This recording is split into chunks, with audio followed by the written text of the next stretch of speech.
शैतानिर्रजीम बिस्मिल्लाहिर्रहमानिर्रहीम। अल्लाह के नाम से हर काम का आगाज करता हूँ। अल्लाह के नाम से हर काम का आगाज करता हूँ। उसी पे भरोसा है और उसी पे नाज करता हूँ। स्टेज पे बिहार के प्रदेश प्रमुख जनाब अख्तर ईमान साहब और हमारे राष्ट्रीय प्रवक्ता और युवा प्रेसिडेंट आदिल साहब और उनके साथ आए हुए मेहमान अली हैदर साहब और हमारे पार्टी के तमाम जिम्मेदार कोर कमेटी और हाजिरीन मजलिस, अस्सलाम वालेकुम रहमतुल्लाहि व बरकातहू। दोस्तों,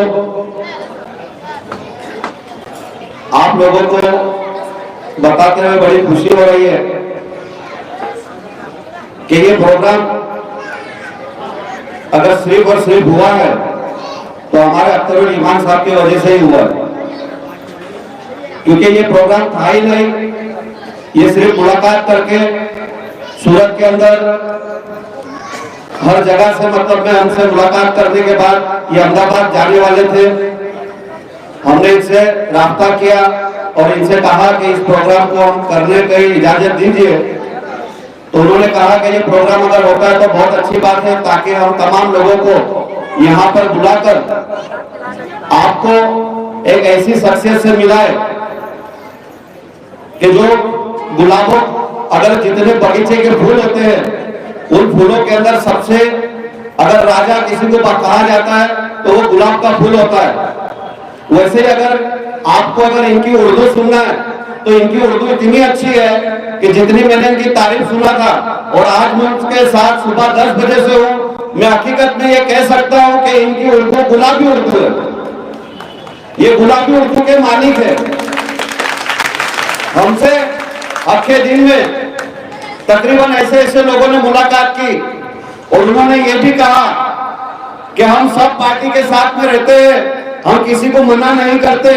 उन्होंने उनकी बात का भी वहां पे जवाब दिया। यकीनन मैं इनको अपने उस्ताद की जगह मानता हूं, क्योंकि मैं इनसे पहली बार मिला हूं।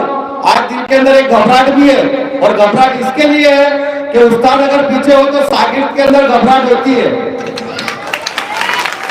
एक चीज को ये आपको मानना पड़ेगी, आज तक के मैं कभी घबराया नहीं बोलने के लिए, लेकिन आज घबराहट इसलिए हो रही है कि एक ऐसी शख्सियत मेरे पीछे बैठी है कि जिनको आप अगर सुनोगे तो यकीनन आप मानोगे कि वाकई में कोई बंदा बोल रहा है। अगर बैरिस्टर असदुद्दीन अवैसी साहब के साथ कंधे से कंधा मिलाने का अगर इनको अगर आप लोगों ने मौका दिया तो यकीन मानिए वो जो 400 लोग असदुद्दीन अवैसी साहब को सुनने के लिए बेताब रहते थे, एक दिन ये आएगा तो अख्तर ईमान साहब को भी वो लोग सुनने के लिए बेताब हो जाएंगे।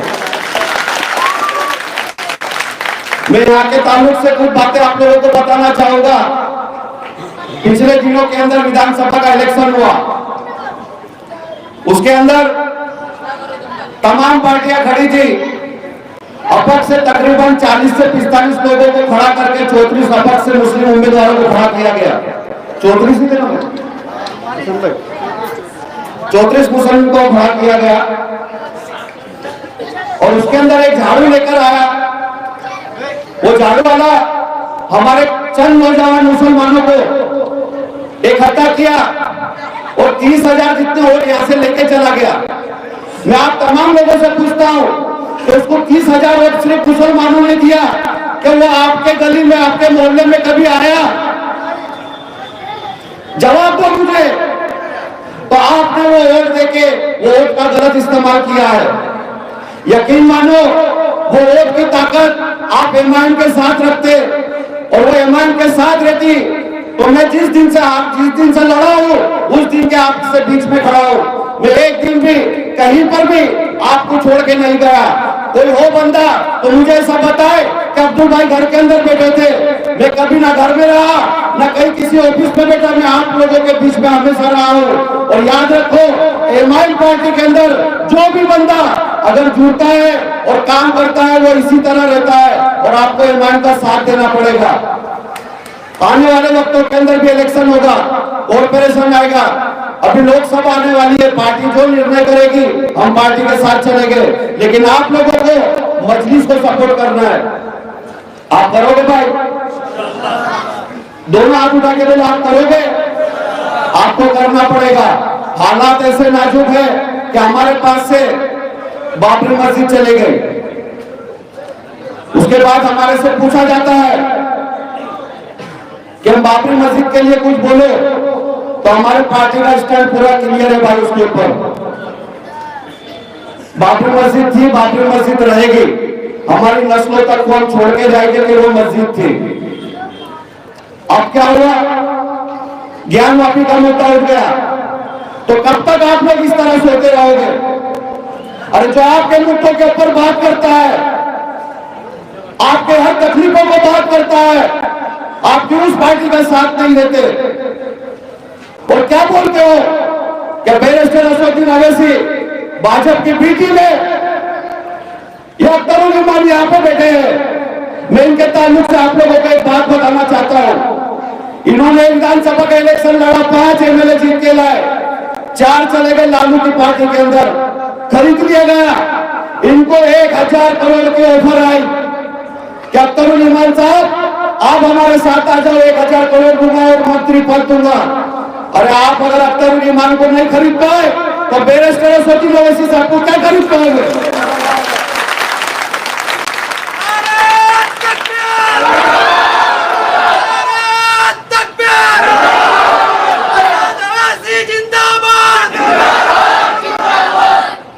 और कहते हो कि इमाम पार्टी सत्ता पे नहीं आ सकती, इमाम पार्टी सत्ता नहीं बना सकती, तो कान खोल के सुन लो। हमने तेलंगाना के अंदर भी इलेक्शन लड़ा, 9 उम्मीदवारों को खड़ा करा, 7 पे हम जीते। लेकिन वहां के एमएलए की ताकत इतनी है कि अगर तेलंगाना का मुख्यमंत्री जो कुर्सी पे बैठता है, वहां का एमएलए अकबरुद्दीन अवैसी भी उसी कुर्सी पे बैठता है। आपको एक होना पड़ेगा, आपके वोट की ताकत को समझना पड़ेगा। आप किसी फिल्मी हीरो, किसी के चक्कर में ना आए, आपको सियासत में मजबूत होना पड़ेगा। कुछ पिक्चरें बनती है, उसके अंदर आप दीवाने हो जाते हो और वो बोलते हो क्या अच्छा मैसेज दिया। भाई मैसेज तुम्हारे को सिर्फ मजलिस पार्टी देती है। मजलिस पार्टी के साथ रहो, और यही पार्टी आपके बच्चों का मुस्तकबिल देखना चाहती है। अगर आप अपने बच्चों का मुस्तकबिल अच्छा करना चाहते हो तो ईमान को सपोर्ट करो, उसके अलावा आपके पास कोई ऑप्शन नहीं है। और ये रही बात ये मंदिरों और मस्जिदों की, ये तो सिर्फ आपको धोखा दिया जा रहा है तमाम सेकुलर पार्टी वालों का कि वो हमें हिंदू और मुसलमानों में लगा रहे हैं। असल में उनको उनकी सत्ता चाहिए। हमें किसी भी हिंदू भाई से नफरत की जरूरत करने की जरूरत नहीं है। हमें हमारा मजहब अमन सिखाता है, मोहब्बत सिखाता है। हमें हर एक से मोहब्बत से पेश आना चाहिए, ताकि आने वाले दिनों के अंदर हम हमारी पार्टी को ऐसा मजबूत करें कि जैसे हमने पिछले वक्तों में भी हमारे अहमदाबाद से हमारे दलित बहन को वोट देके उनको टिकट देके खड़ा किया था। आने वाले कॉर्पोरेशन में भी हम यहाँ से हमारे दलित आदिवासी भाइयों को खड़ा करने की पूरी कोशिश कर रहे हैं। और हमसे मुलाकात कीजिए, इस पार्टी से जुड़िए। यह पार्टी आपकी मुस्तकबिल है, आपके बच्चों का मुस्तकबिल है। और इसी के साथ मैं अपनी बात को पूरा भी करता हूँ और एक शेर के साथ मैं अपनी बात को इनकी नजर करता हूँ कि हजारों साल नरगिस अपनी बेनूरी पे रोती है, हजारों साल नरगिस अपनी बेनूरी पे रोती है। बड़ी मुश्किल से होता है चमन में दीदार देता ईमान।